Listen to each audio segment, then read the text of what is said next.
का हर क्षण निर्णय का क्षण होता है। प्रत्येक पद पर दूसरे पद के विषय में कोई निर्णय करना ही पड़ता है और निर्णय अपना प्रभाव छोड़ जाता है।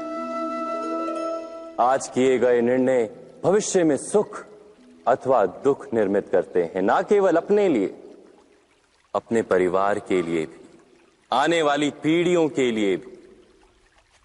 जब कोई दुविधा सामने आती है तो मन व्याकुल हो जाता है, अनिश्चय से भर जाता है। निर्णय का वो क्षण युद्ध बन जाता है और मन बन जाता है युद्ध भूमि। अधिकतर निर्णय हम दुविधा का उपाय करने के लिए नहीं, केवल मन को शांत करने के लिए लेते हैं। पर क्या कोई दौड़ते हुए भोजन कर सकता है? नहीं।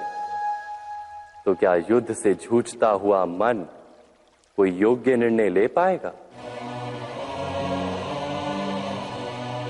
वास्तव में शांत मन से जब कोई निर्णय करता है तो अपने लिए सुखद भविष्य बनाता है, किंतु अपने मन को शांत करने के लिए जब कोई निर्णय करता है तो वो व्यक्ति भविष्य में अपने लिए कांटों भरा वृक्ष लगाता है।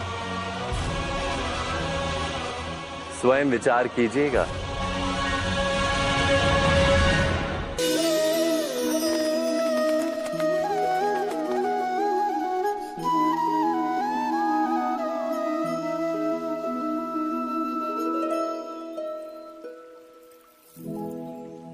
निर्णय के क्षण में हम सदा ही किसी अन्य के सुझाव, सूचना, मंत्रणा या परामर्श को आधार बनाते हैं और हमारे भविष्य का आधार हमारे आज लिए गए निर्णय के ऊपर होता है।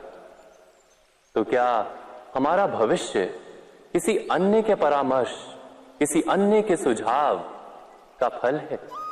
क्या हमारा संपूर्ण जीवन किसी अन्य की बुद्धि का परिणाम? क्या हमने कभी विचार किया है? सबका अनुभव है कि भिन्न भिन्न लोग एक ही स्थिति में भिन्न भिन्न परामर्श देते हैं। मंदिर में खड़ा भक्त कहता है कि दान करना चाहिए और चोर कहता है यदि अवसर मिले तो इस मूर्ति के श्रृंगार चुरा। धर्म से भरा हृदय धर्ममय सुझाव देता है और अधर्म से भरा हृदय अधर्म का परामर्श देता है।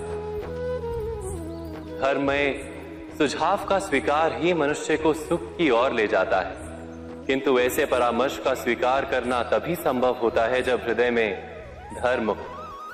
अर्थात किसी का सुझाव अथवा परामर्श स्वीकार करने से पूर्व स्वयं अपने हृदय में धर्म को स्थापित करना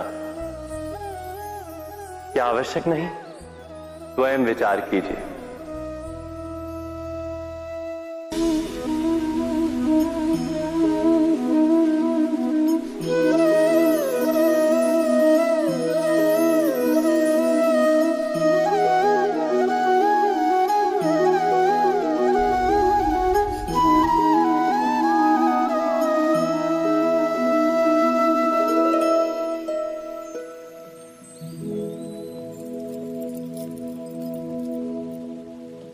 भविष्य के आधार पर सब आज का निर्णय लेना चाहते हैं।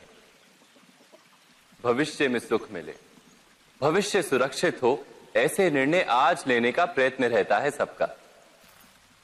आप अपने जीवन को देखिए, क्या आपके अधिकतर निर्णय के पीछे भविष्य का विचार नहीं होता? और हो भी क्यों ना। अपने जीवन को सरल और सुखमय बनाने का प्रयत्न करने का अधिकार सबका है। पर भविष्य तो कोई नहीं जानता, केवल कल्पना ही की जा सकती है। तो जीवन के सारे महत्वपूर्ण निर्णय कल्पनाओं के आधार पर ही करते हैं हम। क्या निर्णय करने का कोई तीसरा मार्ग हो सकता है? विचार कीजिए। सारे सुखों का आधार धर्म है और वो धर्म मनुष्य के हृदय में बसता है। तो प्रत्येक निर्णय से पूर्व स्वयं अपने हृदय से ये प्रश्न अवश्य पूछ लेना कि ये निर्णय स्वार्थ से जन्मा है या धर्म से। क्या इतना पर्याप्त नहीं? भविष्य के बदले धर्म का विचार करने से क्या भविष्य अधिक सुखपूर्ण नहीं होगा? स्वयं विचार कीजिए।